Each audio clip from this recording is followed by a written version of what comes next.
Araw nga pala ng Sabado today kaya hinatid ko yung akin darling papunta ang kanyang trabaho. Naglalakad lang kami kasi 10 to 15 minutes walk lang naman from accommodation to workplace. Nakagawian ko na rin kasi naihatid siya lalo na't madaling araw. Maaga kasi siyang pumapasok kasi baka mapagalitan siya ng teacher niya. Halos 1 minuto na lang nasa warehouse na kami. Bye-bye. Love you.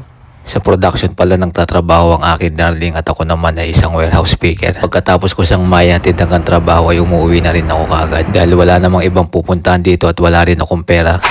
At sa mga nagtatanong nga pala kung anong agency yung nagpaalis sa amin sa Pilipinas, ilalagay ko din sa comment section. Tapusin nyo kasi yung vlog mga idol bago kayo magtanong ng how to apply at where to apply.